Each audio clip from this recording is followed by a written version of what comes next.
My name is Catherine Parker, but everyone calls me Katie.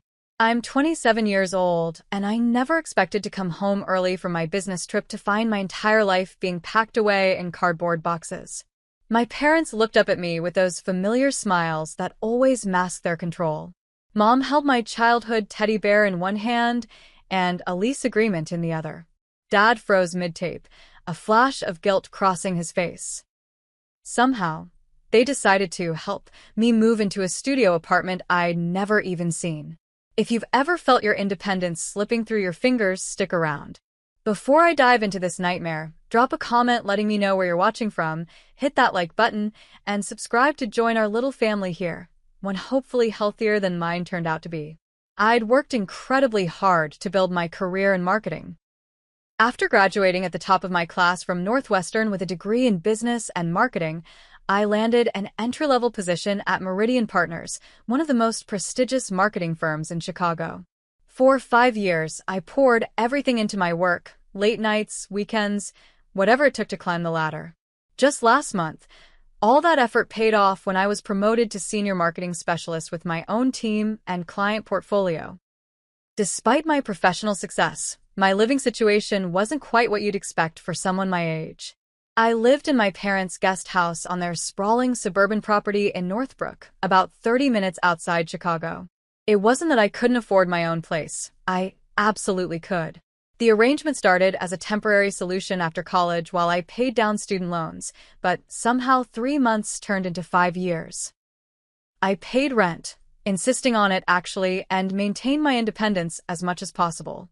The guest house had its own entrance, kitchen, and I handled all my own bills. My parents, Robert and Eleanor Parker, presented it as the perfect setup. Why waste money on rent when you could be saving for your future? Mom would say, usually followed by, "Besides, we love having you close." My younger sister Madison had been smarter than me. The moment she graduated from college 2 years ago, she'd moved into an apartment downtown with 2 roommates. I envied her clean break, but our relationship remained close. We texted daily and met for dinner at least once a week, carefully selecting restaurants halfway between our homes. There had always been signs of my parents' controlling nature, especially my mother's. When I was in high school, she helped me apply to colleges by eliminating any she deemed too far away. During college, she'd call my roommates to check if I was studying enough. Even now, she had opinions on everything from my hairstyle to my dating life. Dad was more laid back but ultimately deferred to Mom on most decisions, forming a united front that was difficult to penetrate. About a month ago, I began casually mentioning looking for my own place during our Sunday family dinners. Nothing concrete, just browsing online listings and getting a feel for the market. "I think it might be time for me to find something in the city, closer to work," I'd said. Mom's fork had paused halfway to her mouth. "The commutes never bothered you before." "It's not terrible," I admitted, "but I'm spending nearly 2 hours in the car every day. Plus, I'm almost 28. It might be nice to have my own space." "You have your own space in the guest house," Dad pointed out, though his tone was gentler than Mom's. "I know, and I appreciate it. I'm just starting to look around. No decisions yet." That seemed to satisfy them, though Mom peppered me with questions throughout dessert. What neighborhoods was I considering? Did I know how dangerous some of those areas could be? Had I thought about maintenance issues in those old city buildings? Each question felt like a tiny hook trying to snag my resolve, but I answered patiently, thinking I was preparing them for my eventual move. Last week, I flew to Chicago for an important client presentation. Technically, I worked at the firm's suburban office, but our biggest client was headquartered downtown. The presentation was scheduled for Thursday and Friday, but by Wednesday afternoon, we'd finalized everything. When the client signed the contract on the spot, a huge win for our team, my boss told me to take Thursday and Friday off as a reward. I decided to surprise my family by coming home early. Maybe we could celebrate with a nice dinner, and I could casually bring up that I'd been looking more seriously at apartments.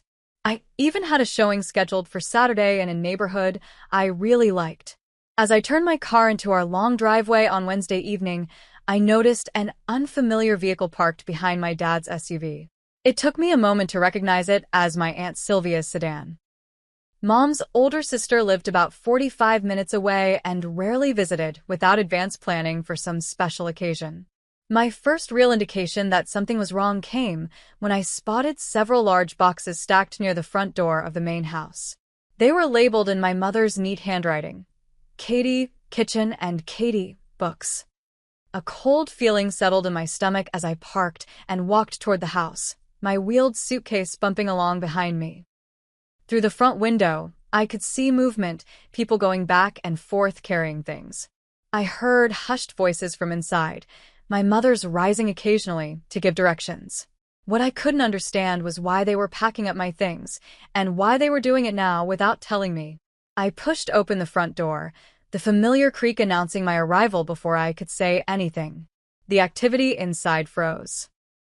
My mother stood in the center of the living room, clipboard in hand, while my father and Aunt Sylvia hovered nearby with half-filled boxes. "Katie," Mom exclaimed, her surprise quickly morphing into an unconvincing smile. "You're home early." I stepped inside, taking in the scene. The guest room that had been mine since childhood whenever I stayed in the main house was completely dismantled. My bookshelves were empty, dresser drawers pulled out, and framed photos packed away.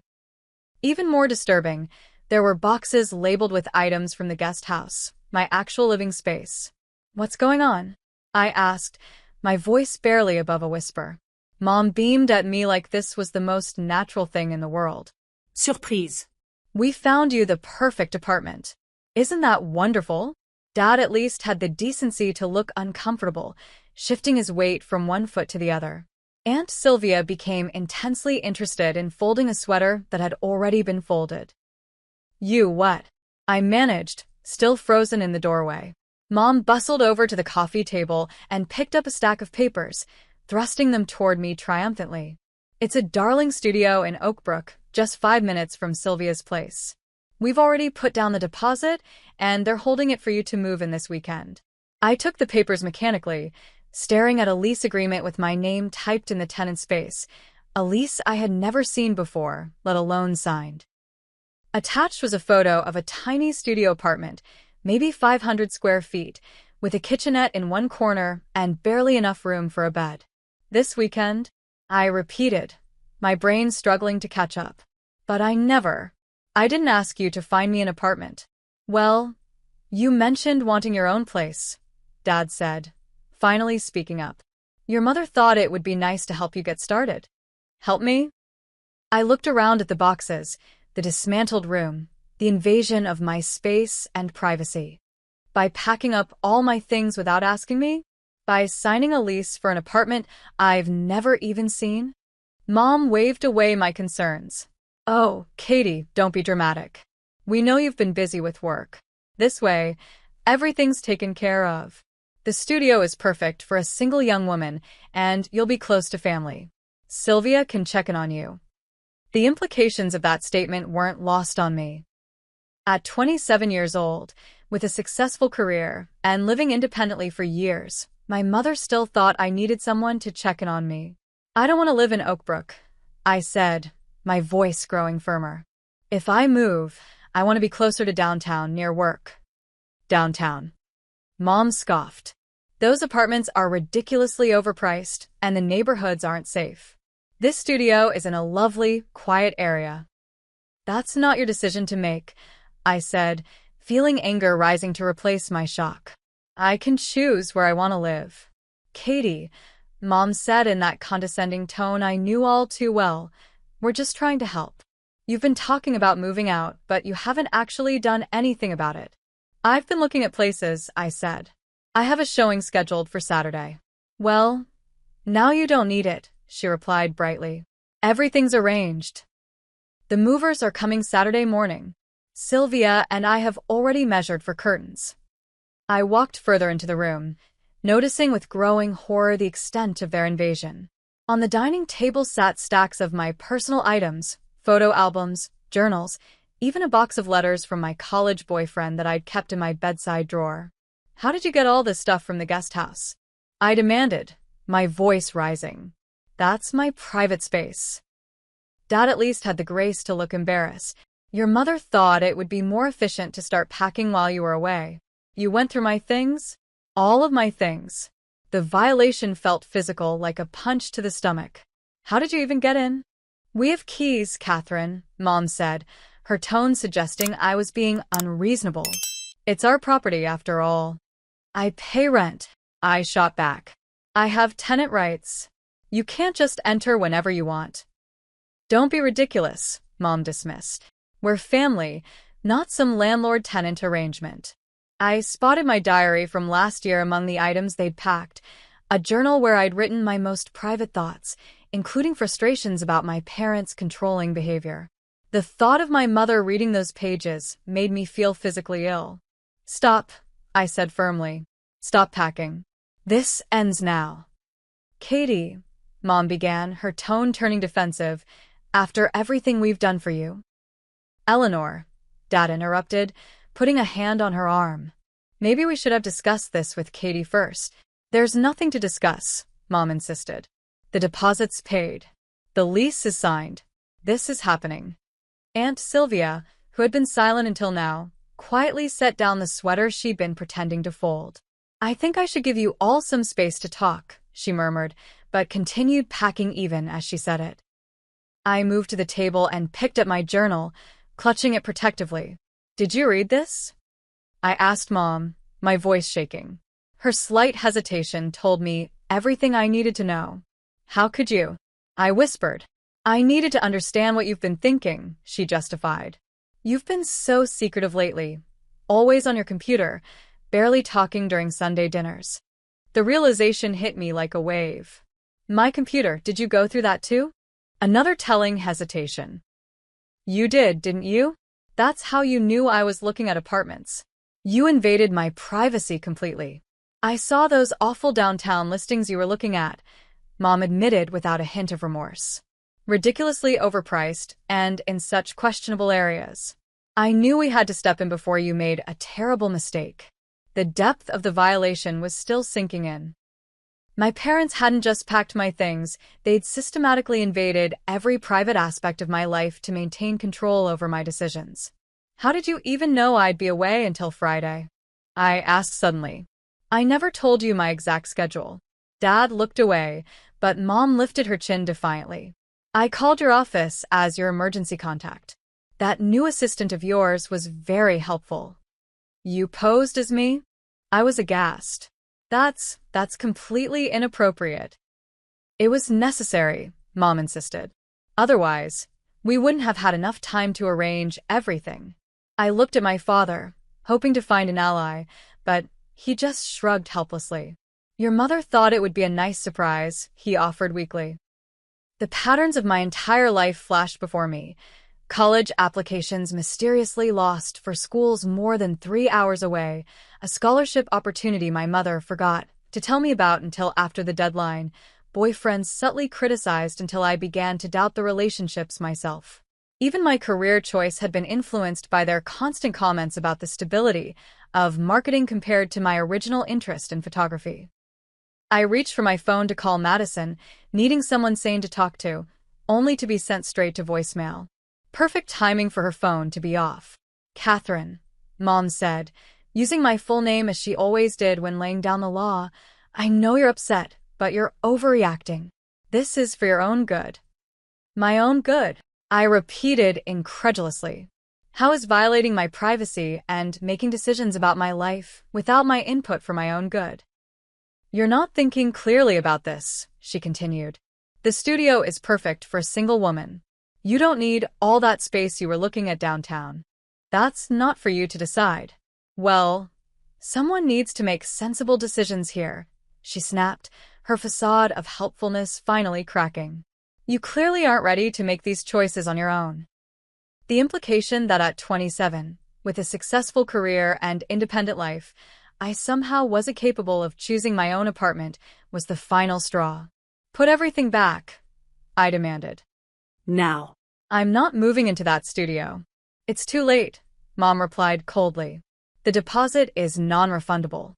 That's your problem, not mine, I said, surprising myself with my firmness.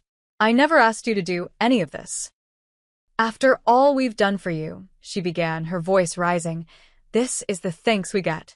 It was the beginning of a familiar script, one I'd heard throughout my life whenever I pushed back against their control. The guilt trip, the reminder of all I owed them, the implication that independence equaled ingratitude. For the first time, I wasn't going to play my part. What exactly have you done for me that gives you the right to make my decisions? I asked, my voice steady despite the storm inside me. Because from where I'm standing, this looks like control, not love. Mom's eyes widened in shock. This wasn't how our arguments usually went. Typically, I'd get emotional, she'd remain cool and reasonable, and eventually I'd give in to keep the peace. Control? She repeated incredulously. We've given you everything. A place to live, support for your career. I pay rent. I interrupted. I've been financially independent since graduation. And as for my career, you try to talk me out of taking my current job because it wasn't the safe choice you wanted. We only want what's best for you, Dad interjected, trying to defuse the situation. No, I said firmly. You want what you think is best for me, which isn't the same thing. Mom's face hardened. This apartment is happening, Catherine. We've already given notice on the guest house. The words hit me like a physical blow. You what? We gave notice, she repeated. Your cousins Thomas and Amber need a place to stay while their house is being renovated. They're moving into the guest house next month. Without asking me? I was nearly shouting now. That's my home. You can't just decide I'm moving out. It's our property, Mom said coldly. And it's time you had your own place anyway. The studio is perfect. It's half the size I need, I protested. And Oakbrook? I'd be commuting an hour and a half each way to work. You could look for a job closer to home, Mom suggested, as if changing the career I'd built for 5 years was a simple matter. This is insane, I muttered, running my hands through my hair. Completely insane. I turned to my father, hoping for some support. Dad, you can't think this is okay. He looked uncomfortable but shrugged. Your mother has put a lot of thought into this, Katie. The studio really is nice and the neighborhood is safe. That's not the point. I was struggling to make them understand. The point is that this is my life, my decision. I walked over to one of the open boxes and peered inside, then felt my heart drop. Where's my grandmother's jewelry box? It had been a special gift from my dad's mother before she passed away. Mom and Dad exchanged glances. Mom? I prompted, a new fear taking hold. Where is it? Well, Mom began, not quite meeting my eyes. Since you weren't using it much, I thought Amber might appreciate having it. You gave away my grandmother's jewelry box? I was incredulous. Without asking me? You have so many things you never use, Mom justified. We thought it made sense to pass some items on to family who could use them. What else? I demanded, looking around frantically. What else did you give away? Neither of them answered immediately, which told me everything. The antique desk from the guest house. I asked, remembering the piece I'd refinished myself in college. Dad looked away. My photography equipment from college? Mom stiffened. You haven't used that in years. Thomas's daughter is interested in photography, so you just gave it away? I finished, my voice breaking. Do I own anything in your eyes? Or is everything just yours to distribute as you see fit? Don't be dramatic, Mom snapped. They're just things. They're my things. I shouted, no longer caring about keeping my composure. Things that matter to me, that have meaning and memories attached. Aunt Sylvia finally spoke up. Eleanor, maybe you should have asked Katie first. Stay out of this, Sylvia, Mom said sharply. This is between us and our daughter. I felt tears welling up, but fought them back. This is beyond control, I said quietly. This is a complete disregard for me as a person. We're your parents, Mom insisted. Everything we do is because we love you. This isn't love, I replied. This is ownership. The room fell silent at that.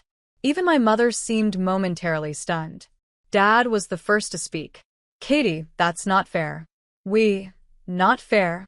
I laughed bitterly. You know what's not fair? Coming home to find my life being packed up without my permission. Having my privacy violated. Finding out my home has been given away and my possessions distributed to relatives. I moved toward the door, needing to escape before I completely broke down. Where are you going? Mom demanded. Away from here, I said simply. I can't be in this house right now. Catherine Elizabeth Parker, don't you dare walk out that door. Mom called after me, using her full-name ultimatum voice that had worked so well when I was 16. I paused at the threshold, turned, and looked her directly in the eyes. I'm 27 years old, Mom. You don't get to tell me what to do anymore. With that, I walked out, ignoring her calls behind me. I got into my car, hands shaking so badly I could barely grip the steering wheel. Tears blurred my vision as I backed out of the driveway, with no clear destination in mind. I ended up at Jefferson Park, a small green space about 15 minutes from my parents' house, where I used to come as a teenager when I needed space to think. Sitting on a bench by the small pond, I let the tears flow freely as the magnitude of what had happened washed over me. My phone buzzed incessantly with calls from both parents, which I ignored. After about 20 minutes, a text from Madison finally came through. What happened? Mom's freaking out. I didn't have the emotional energy to explain everything via text, so I simply replied, Parents packed up my stuff to move me without asking. Gave away my things. I left. Can I call you later? Her response was immediate. OMG. Yes, call whenever. Are you okay? No, hindi pa tunasli. Not even close. As the sun began to set over the park, I sat alone, feeling utterly betrayed by the people who were supposed to love me most in the world. The worst part wasn't the apartment, or even the invasion of privacy. It was the realization that my parents didn't see me as an autonomous adult capable of making my own decisions. In their eyes, I was still a child to be managed and directed. The thought was devastating. As twilight settled over the park, the full weight of what had happened crashed down on me. My parents hadn't just overstepped, they had systematically dismantled my life without my consent. The guest house wasn't just a place I stayed, it was my home. I had built a life there, created a space that was entirely mine, and now it was being handed over to cousins I barely saw twice a year. I scrolled through my phone, looking at the missed calls from my parents. 10 from Mom, 3 from Dad. There were also several text messages, ranging from angry demands to know where I was to worried questions about my safety, culminating in guilt-inducing statements about how worried they were. The most recent text from Mom read, Catherine, this behavior is completely irresponsible. Your father and I are beside ourselves with worry. Come home immediately so we can discuss this like adults. The irony of her invoking adult behavior wasn't lost on me. With shaking hands, I opened my Photos app and scrolled through pictures of my space in the guest house. The bookshelves I'd arranged just so, the gallery wall of photographs I'd taken myself, the cozy reading nook by the window. All of it would be gone, packed away into a tiny studio apartment I'd never even seen. But it was worse than that. As I sat there, more devastating realizations kept hitting me. My mother hadn't just read my journal, she'd gone through my computer, my private correspondence, my personal documents. The violation felt visceral, like someone had reached inside me and rummaged through my most intimate thoughts. And they'd given away my things. Not just any things, items with deep sentimental value. My grandmother's jewelry box had been one of my most treasured possessions. Inside were not just the few pieces of jewelry she'd left me, but letters she'd written, small mementos we'd shared, a pressed flower from the last time we'd walked in her garden together before she passed away. Did my mother even know those things were in there? Did she care? The antique desk I'd refinished had been a labor of love during a difficult time in college. I'd found it at a thrift store, completely falling apart, and spent an entire summer sanding, repairing, and restoring it. It represented a period when I'd felt most independent, most capable. And my photography equipment, the professional-grade camera and lenses I'd saved for during college, dreaming of possibly pursuing photography as more than a hobby someday. Equipment that represented a path not taken but still cherished as a possibility. All of it, given away without a second thought. A sob escaped me, startling a nearby duck. These weren't just possessions. They were pieces of my identity, tangible representations of who I was and what mattered to me. And my parents had distributed them like unwanted items at a garage sale. My phone buzzed again, another text, this time from Dad. "Katie, please come home. Your mother is very upset. We need to talk about this." Of course. My mother was upset. Never mind that they had violated my privacy, given away my possessions, and tried to relocate me without my consent. The priority was still my mother's feelings. As darkness fell completely, a new text from Madison came through. "Just talk to Mom." Holy shit, Katie. Are you okay? Where are you? Do you need me to come get you? I texted back immediately. I'm at Jefferson Park. Just sitting here trying to process everything. Madison, stay there. I'm coming to get you. 20 minutes. For the first time since walking out of my parents' house, I felt a small measure of relief. Madison would understand. She'd always seen through our parents' controlling behavior more clearly than I had. While waiting for my sister, I tried to think rationally about my options. I couldn't go back to the guest house tonight. Not with my parents in the state. Not with everything so raw. A hotel was an option, but the thought of being alone in an anonymous room made the hollow feeling in my chest expand painfully. Madison arrived exactly 20 minutes later, her car pulling up next to mine in the now empty park lot. She rushed over and enveloped me in a tight hug before I could even stand up. "I am so sorry," she whispered, holding me as I broke down again. "Mom told me what happened, but I know her version is complete bullshit." When I finally pulled back, wiping at my tear-stained face, Madison led me to her car. "You're staying with me tonight," she said firmly. "No arguments." On the drive to her apartment, I told her everything: the apartment lease, the invasion of privacy, the redistributed possessions, the given-away guest house. Madison's knuckles turned white on the steering wheel. "They've always been controlling, but this is next level," she said. "Did you know they've been planning this for months?" I turned to her shocked. "Months? How do you know that?" She grimaced. "Mom mentioned at Easter that they were thinking of letting Thomas and Amber use the guest house for their renovation.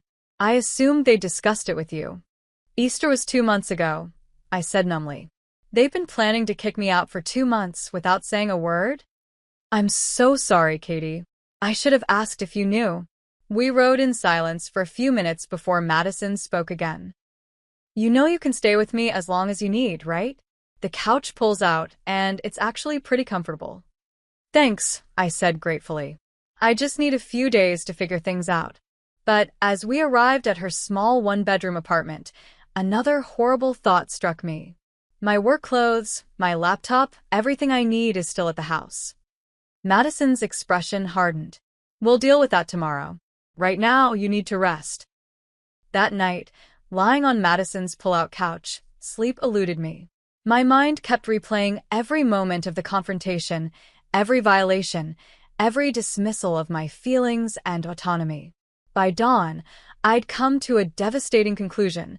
I couldn't continue having a relationship with my parents as it had been. Something fundamental had to change. The next morning, Madison called in sick to work to help me figure out my next steps. We sat at her tiny kitchen table, making lists of what I needed immediately versus what could wait. "You need clothes, your work laptop, and essential documents," Madison said practically. "Everything else can wait until you have a place to stay." "I can't believe I have to find an apartment immediately," I said, the stress making my head pound. "The housing market is so competitive right now." Madison hesitated. "I've been thinking about that." "My lease is up in 2 months. What if we looked for a 2-bedroom together? It would be tight until then, but we could make it work." The offer was tempting, but something inside me resisted. I think I need to do this on my own," I said slowly. "I've been letting other people make decisions for me for too long." She nodded, understanding immediately. "Then we find you your own place. But my offer stands if you change your mind." My phone buzzed with another text from Mom. "Catherine, this has gone on long enough. Your father and I expect you home today. The movers are coming tomorrow morning for your things. This studio apartment is non-negotiable at this point. The audacity was breathtaking. Even now, after everything, she was still trying to dictate terms. I showed Madison the text, and her eyes widened. Non negotiable. Is she serious? Completely, I said grimly. That's how it's always been. Their way or nothing. And what happens if you just refuse to move into the studio? I considered the question. I guess they're stuck with a lease they can't use. But they've already given away the guest house, so I'd still be homeless. Madison squeezed my hand. Not homeless. You have me. As we sat there planning, my phone rang. It wasn't my parents this time, but Alicia Ramirez, a colleague from work who had become a good friend over the last year. Katie, she exclaimed when I answered. I've been trying to reach you. Congratulations on landing the Peterson account. The whole office is buzzing about it. The Peterson account. In all the chaos, I'd completely forgotten about my professional triumph. Thanks, Alicia, I said, trying to inject some enthusiasm into my voice. She paused. Are you okay? You sound strange. Before I could stop myself, the whole story came pouring out. Alicia listened without interrupting, making only occasional sounds of disbelief or outrage. When I finished, she didn't hesitate. You're coming to stay with me, she declared. I have a 2-bedroom apartment, and my roommate moved out last month. I've been looking for someone to take the second bedroom anyway. Alicia, I can't impose. It's not imposing if I'm offering, she cut me off. The room is sitting empty. Rent would be reasonable. Whatever you were paying for the guest house is fine. No strings attached. Are you sure? I asked, hope rising for the first time since this nightmare began. Absolutely positive. And the best part? I live in River North, exactly the neighborhood you were looking at for apartments. You'd be 15 minutes from the office. The offer was almost too good to be true. A room in a neighborhood I loved, with someone I trusted, available immediately. Can I think about it? I asked, needing to process this unexpected lifeline. Of course, Alicia said. The offer stands whenever you're ready. After hanging up, I looked at Madison, who had heard my side of the conversation. That sounds perfect, she said, smiling. And it would give you time to find your own place without pressure. For the first time in 24 hours, I felt a glimmer of hope. I had options, real options that I could choose for myself. But first, I needed to face my parents and reclaim what was mine. As Madison and I sat in her apartment strategizing, a strange calm settled over me. This crisis, as painful as it was, had brought something into crystal clear focus. The pattern of control had been present my entire life, and I had been enabling it. I remembered a conversation with my work mentor, Janet, several months earlier. We'd been discussing a difficult client, and I'd mentioned my tendency to give in to unreasonable demands to keep the peace. Setting boundaries isn't just about what you say no to, Janet had told me. It's about defining who you are and what you'll accept in your life. The hardest boundaries to set are with the people who don't believe you have the right to have any.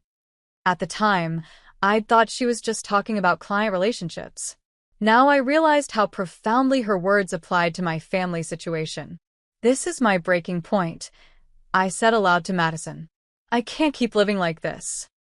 Madison nodded, understanding immediately. What do you want to do? I'm going to take Alicia up on her offer, I decided. It's the perfect solution for now. But first, I need to get my essential belongings from the house. I'll come with you, Madison said firmly. You shouldn't face them alone. I shook my head. I need to do this myself. But would you mind being my backup? Maybe wait in the car? Absolutely, she agreed. And I'm calling Alicia to join us. The more support you have, the better. Alicia readily agreed to meet us at my parents' house. Safety in numbers, she said. Plus, I have a SUV with plenty of space for your things. Before leaving, I took some time to prepare myself mentally. This confrontation would be different from any I'd had with my parents before. I wouldn't be emotional, defensive, or seeking their approval. I would be clear, firm, and focused on my own needs. I also took practical steps to protect myself. I called my bank to ensure my parents weren't listed on any of my accounts and couldn't access my finances. I emailed my boss explaining I needed emergency personal leave for Friday, promising to be back Monday with a completed Peterson presentation. I even made an appointment with a therapist Alicia had recommended, recognizing I would need professional help to process this family trauma. By mid-afternoon, we were ready. Madison drove us to the familiar suburban street where I'd grown up, parking across from the house. Alicia arrived minutes later, giving me a fierce hug before we approached the front door together. I took a deep breath and rang the doorbell, a symbolic act, as I still had my key, but I wanted to establish from the start that this was no longer my home. Mom opened the door, her expression morphing from hope to wariness when she saw Madison and Alicia flanking me. "Catherine," she said stiffly. "Finally decided to come home, I see. And you've brought friends." "Support," I corrected. "May we come in? I need to collect some of my belongings." She stepped aside reluctantly. Dad appeared from the kitchen, looking both relieved and apprehensive. "Katie," he said, moving toward me for a hug that I subtly stepped away from. "We've been so worried." "I let you know I was safe," I said evenly. "I stayed with Madison last night." The living room still contained stacks of boxes with my possessions, though fewer than yesterday. I noticed several were now missing. "Where are the rest of my things?" I asked. Mom lifted her chin. "We continued packing while you were having your episode. Some boxes are already at the studio." The casual dismissal of my legitimate distress as an episode might have derailed me in the past, but today I refuse to be sidetracked. "I'm not moving into the studio," I said clearly. "I've found my own place." "Don't be ridiculous," Mom scoffed. "The lease is signed. The deposit is paid. It's a done deal." "Not by me," I pointed out. "I never signed anything, never agreed to this arrangement. Whatever financial commitments you've made are yours to deal with." Dad stepped forward, ever the mediator. "Katie, be reasonable. Your mother has gone to a lot of trouble." "That's exactly the problem," I interrupted, surprising him. "This was never her decision to make." None of this was. Taking a deep breath, I delivered the speech I'd been rehearsing all morning. "For my entire life, you've made decisions for me without my input or consent. You've justified it as love, as protection, as knowing what's best for me. But real love means respecting someone's autonomy and their right to make their own choices, even choices you might not agree with." Mom opened her mouth to interrupt, but I held up my hand. "I'm not finished. Yesterday, you crossed a line. You invaded my privacy, gave away my possessions, and tried to relocate me without my consent. That's not love or help. It's control. And I won't accept it anymore." The room fell silent. Madison stood by the door, her face a mixture of pride and concern. Alicia remained near me, a steady, supportive presence. "I've accepted a room in Alicia's apartment in River North," I continued. "It's my decision, and it's not up for debate. I'll be moving in today." "River North." Mom sputtered. "That neighborhood is my choice," I finished firmly. "Just like my career is my choice. My possessions are mine to keep or give away, and my privacy is mine to protect." Dad looked at me with new eyes, as if seeing me clearly for the first time. "Katie, I had no idea you felt this way." "I've tried to tell you many times," I said, softening slightly. "But you always deferred to Mom, and she always dismissed my feelings as overreactions or immaturity." Mom's face had turned stony. "After everything we've done for you," she began, falling back on her standard refrain. "I'm grateful for the good things you've done," I acknowledged. "But those things don't give you the right to control my life. I'm 27 years old. I have a successful career, financial independence, and the ability to make my own decisions." "Clearly not good decisions," Mom snapped.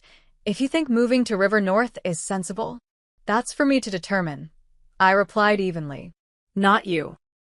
I turned to the boxes stacked around the room. "I'm taking my essential items today: clothes, work materials, important documents, and sentimental possessions. I'll arrange to get the rest later."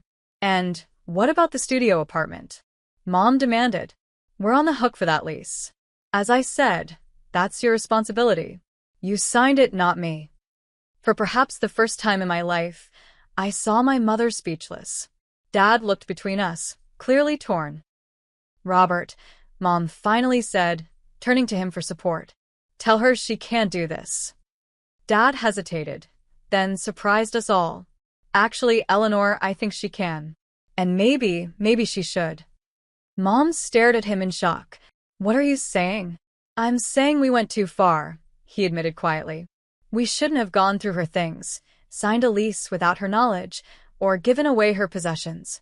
If I had objected more strongly yesterday, maybe we wouldn't be here now. It was the closest my father had ever come to standing up to my mother, and the timing couldn't have been more crucial for me. Mom's face flushed with anger. This is absurd. We were helping her. No, Mom, I said gently. You were controlling me. There's a difference. With Madison and Alicia's help, I began methodically sorting through the boxes, taking only what truly mattered to me. Clothes for work, my laptop and work files, important documents like my birth certificate and passport, and the sentimental items that hadn't yet been given away. Mom alternated between angry outbursts, tearful guilt trips, and attempts to bargain. At least look at the studio before deciding, she pleaded. It really is lovely. That's not the point, I explained for what felt like the 100th time. The point is that you made this decision without me. Dad hovered uncomfortably, occasionally helping us carry boxes to Alicia's SUV. At one point, he pulled me aside. Katie, I want you to know. I'm sorry. I should have spoken up sooner. The apology was unexpected and touched me deeply. Thank you, Dad. That means a lot. Your mother, he hesitated. She means well. She just doesn't know how to let go. I know she thinks she's helping, I acknowledged. But this can't continue. I need to live my own life. He nodded sadly. Will we still see you? Sunday dinners. I need some time, I said honestly. But yes, eventually. On different terms, though. As we finished loading the last of my essential belongings, Mom made one final attempt to assert control. We'll help you financially until you get settled, she offered, the implication clear. Money with strings attached. No, thank you. I declined politely but firmly. I'm doing fine financially. She looked genuinely lost, as if unable to comprehend a relationship with me that didn't involve some form of dependency or control. As I prepared to leave, I turned to both of my parents. I want you to know that I love you both. That hasn't changed. But our relationship needs to change. I'm an adult, and I need you to respect that. Mom didn't respond, her face a mask of hurt and anger. Dad nodded, squeezing my shoulder gently. I walked out of my childhood home feeling a complex mixture of pain and liberation. The drive to Alicia's apartment was mostly silent, all three of us processing the intensity of what had just happened. As we unloaded boxes in Alicia's building, Madison hugged me tightly. I'm so proud of you, she whispered. That took incredible courage. For the first time since this ordeal began, I felt a genuine sense of peace. The road ahead wouldn't be easy, but I had finally taken control of my own life. The week that followed was a whirlwind of activity and adjustment. Alicia's spare bedroom was smaller than my space in the guest house, but it felt more like mine than anywhere I'd lived before, simply because I had chosen it myself. With Madison and Alicia's help, I arranged the room to maximize the limited space. We hung my clothes in the closet, set up my work area by the window with a view of the city skyline, and placed my few rescued personal items where I could see and enjoy them. It's coming together nicely, Alicia commented as we finished arranging my bookshelves. How does it feel? Different, I admitted. But good different. Like I can finally breathe. My parents had made several attempts to contact me throughout the week. Mom's messages alternated between angry demands, guilt-inducing lamentations, and occasional olive branches that still carried conditions. Dad's were simpler, checking if I was okay, asking if I needed anything, and once, a simple text that said, I'm working on your mother. Give her time. I responded politely but briefly to Dad, maintaining boundaries while leaving the door open for a healthier relationship in the future. Mom's messages I largely left unanswered, except to confirm that I was safe and had found a place to stay. Madison came over every evening after work, helping me settle in and process the ongoing emotional fallout. Mom keeps calling me too, she confided, wanting to know everything about your new place, if you've come to your senses yet. What do you tell her? I asked. The truth, that you're doing well and that she needs to respect your boundaries if she wants to maintain a relationship with you. On Friday morning, exactly 1 week after my world had imploded, I woke up feeling oddly peaceful. I had my first therapy session scheduled for that afternoon. I'd returned to work with supportive colleagues, and I was beginning to see a path forward that included healthier relationships with my family. Over breakfast, Alicia suggested something I hadn't considered. We should go back for the rest of your things this weekend, she said. You mentioned there are still boxes at your parents' house, and they said some were already moved to that studio. The thought made my stomach clench. I'm not sure I'm ready to face them again so soon. You won't be alone, she promised. Madison and I will be right there with you. And this time, let's bring Paul too. Paul was Alicia's brother, a gentle giant who worked as a furniture mover. Strength in numbers. Madison agreed when I called her with the plan. Plus, having a man there might make Mom behave better. She always puts on her perfect mother act around strangers. We agreed to go on Saturday morning. I spent Friday evening making a detailed inventory of what remained at my parents' house and what might have been taken to the studio apartment, whose address I'd gotten from the lease papers. Saturday dawned bright and clear. I felt a surge of determination as our small convoy, Madison's car, Alicia's SUV, and Paul's pickup truck, pulled up to my parents' house. This time, I didn't ring the doorbell. I used my key, calling out as we entered. Mom? Dad? It's Katie. We've come for the rest of my things. Dad appeared from the kitchen, looking surprised but not unhappy to see us. Katie, good to see you. Your mother is out at her garden club meeting. The timing wasn't accidental, I was sure. Madison caught my eye and gave a subtle thumbs up. This would be much easier without Mom's emotional volatility. These are my friends. I introduced everyone. We're here to collect the rest of my belongings, including anything that might have been taken to the studio apartment. Dad nodded, looking relieved. Most of your things are still here. We only took a few boxes of kitchen items to the studio. He hesitated, then added, about that apartment, I've spoken with the landlord. He's willing to let us out of the lease with just the deposit as a penalty. This was unexpected. Really? That's good news. It was the right thing to do, Dad said simply. Your mother doesn't know yet, so I won't mention it. I promised, touched by this small act of rebellion on his part. With everyone helping, we worked efficiently. Paul and Alicia focused on the larger items, my dresser, desk chair, and the few pieces of furniture that were truly mine. Madison and I sorted through the remaining boxes, separating what I wanted to keep from what could be donated or left behind. Dad hovered nearby, occasionally offering help or information about where certain items had been stored. During a moment when the others were carrying boxes to the vehicles, he approached me hesitantly. Katie, I owe you an apology, he said quietly. A real one, not just the quick one I gave last week. I stopped sorting and gave him my full attention. I've always known your mother can be overwhelming, he continued. But I told myself it was just her way of showing love. I never stepped in when I should have, never stood up for you when her control became unhealthy. Why not? I asked, not accusingly, but genuinely wanting to understand. He sighed heavily. Part of it was the path of least resistance. Your mother is a force of nature when she's set on something. But if I'm honest, I also failed to see how much it was hurting you. I thought you were like me, able to let her controlling tendencies roll off your back. It never rolled off my back, Dad, I said gently. I just got better at hiding how much it hurt. He nodded, looking genuinely pained. I see that now. And I'm trying to do better.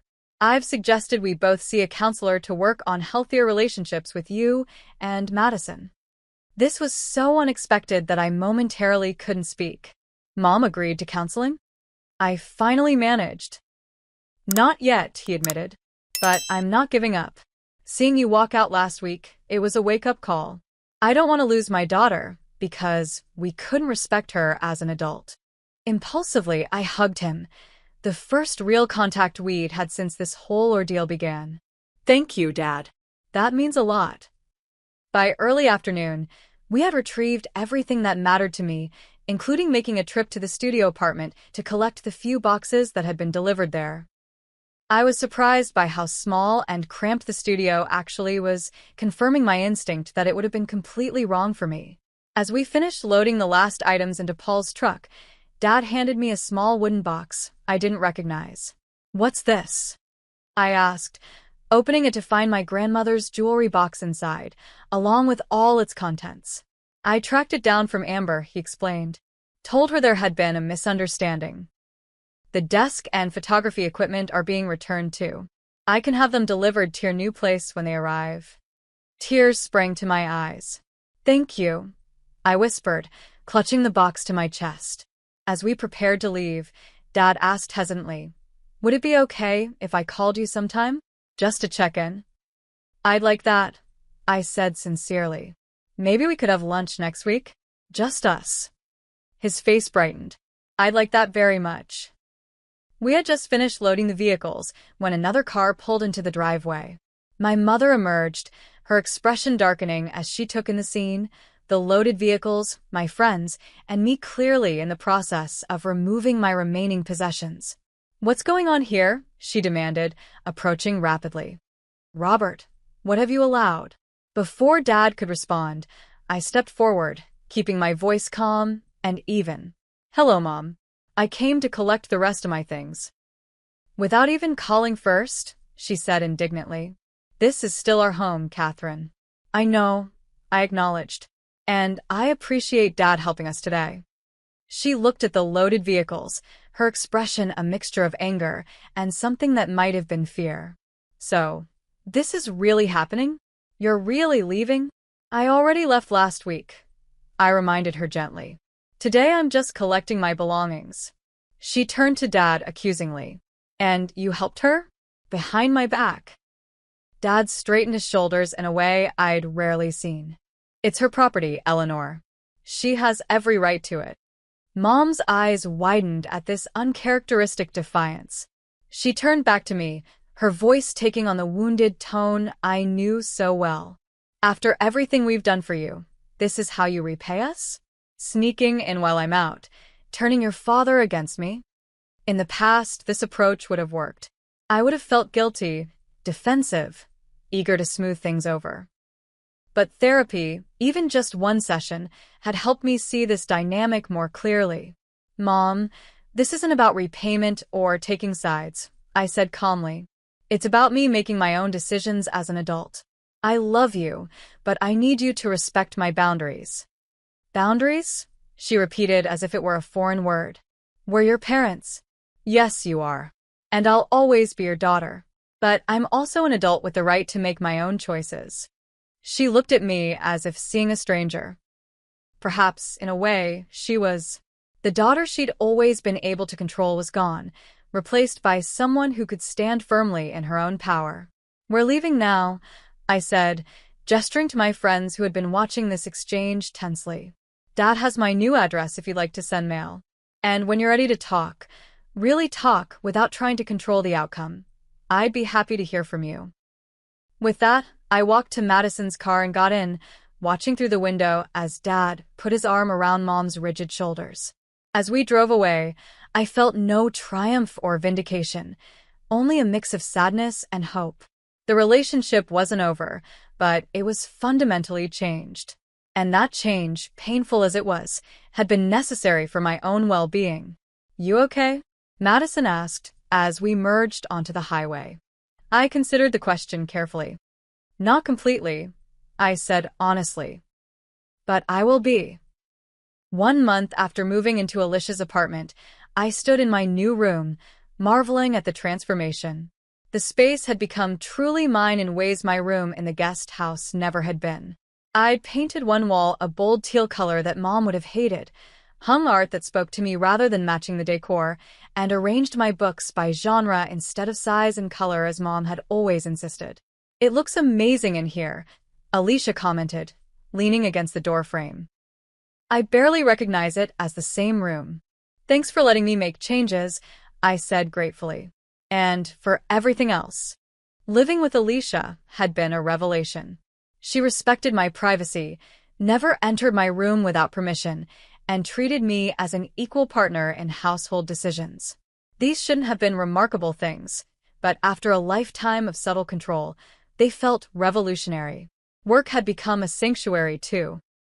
My success with the Peterson account had led to increased responsibilities and recognition. My boss, Janet, had been incredibly supportive when I briefly explained my family situation. "Establishing healthy boundaries is one of the hardest things we do as adults," she'd told me, "especially with parents who don't want those boundaries. I'm proud of you for taking that step." Perhaps the most transformative part of this month had been my weekly therapy sessions with Dr. Rivera. She helped me understand that my parents' controlling behavior wasn't really about me at all. It was about their own insecurities and inability to adapt to their children growing up. "Your mother's identity has been wrapped up in being needed," Dr. Rivera explained. "When you demonstrate independence, she experiences it as rejection. That doesn't make her behavior okay, but understanding it might help you respond more effectively." Dad and I had established a new routine of weekly lunch dates, just the two of us. At first, they'd been awkward, with Dad unsure how to relate to me outside the family dynamic.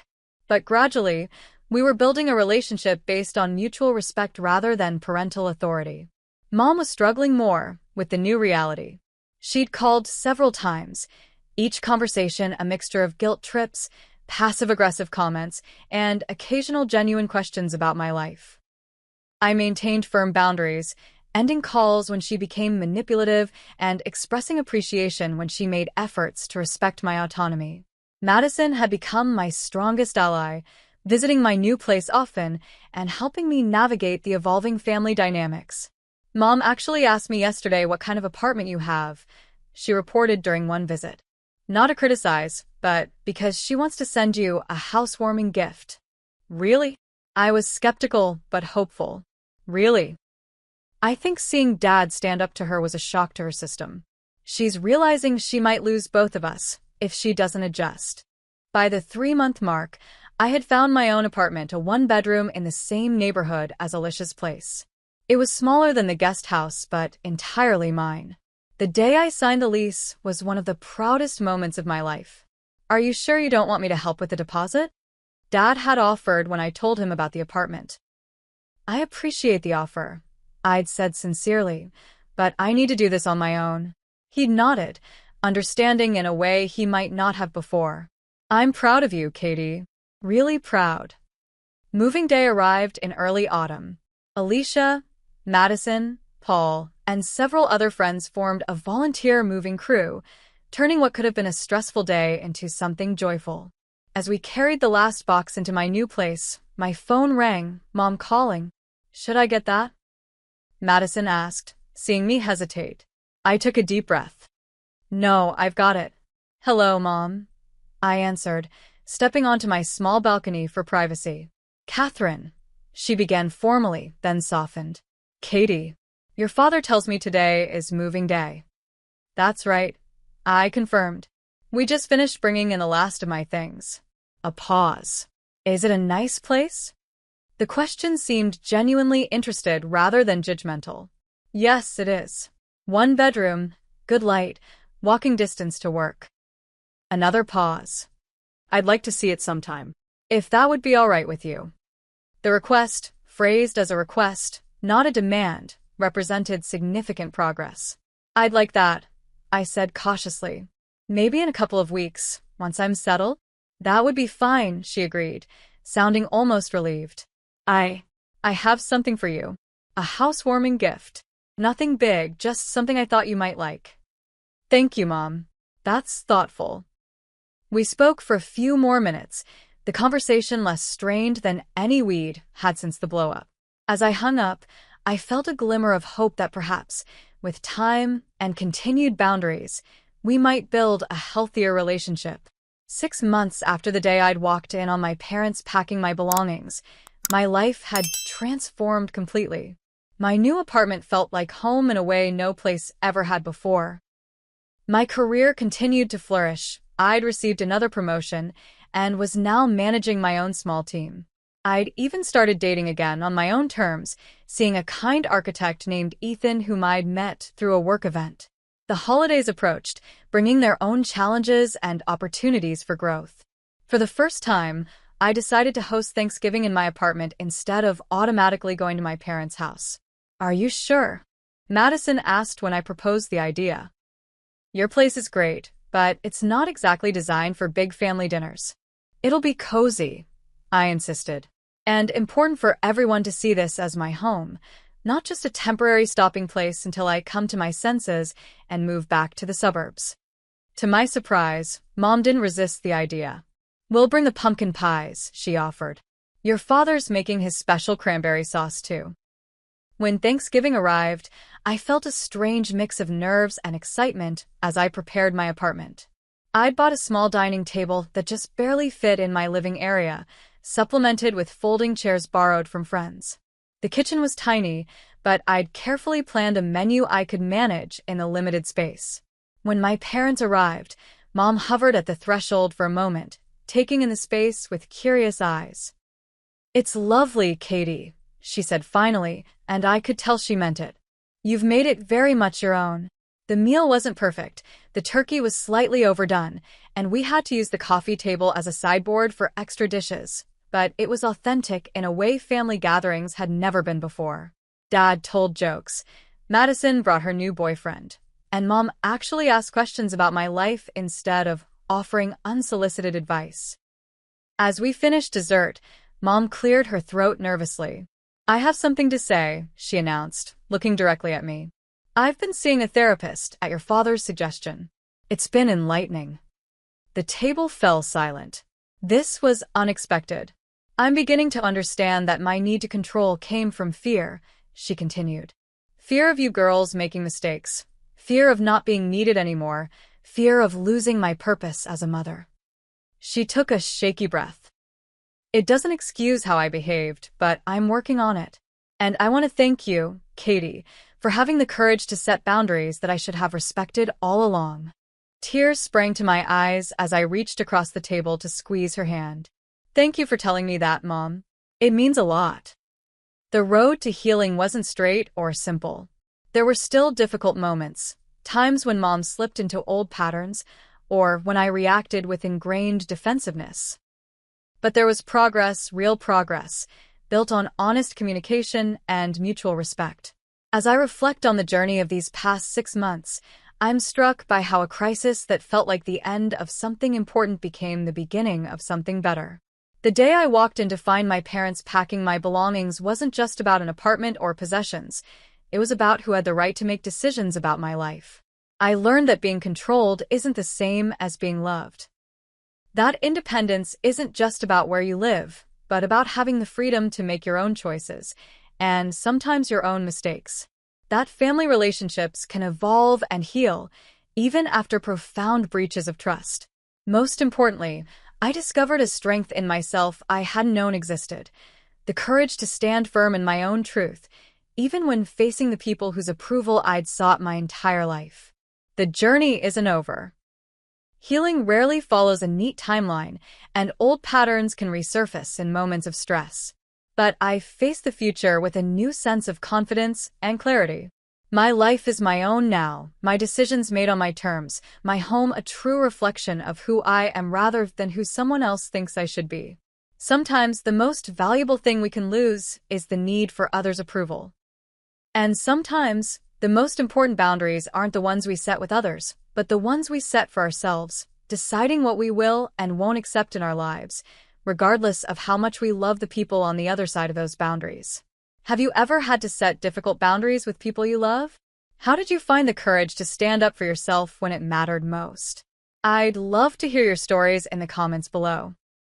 And if this resonated with you, please hit that like button, subscribe to hear more stories, and share this with someone who might need to hear that it's okay to claim their independence.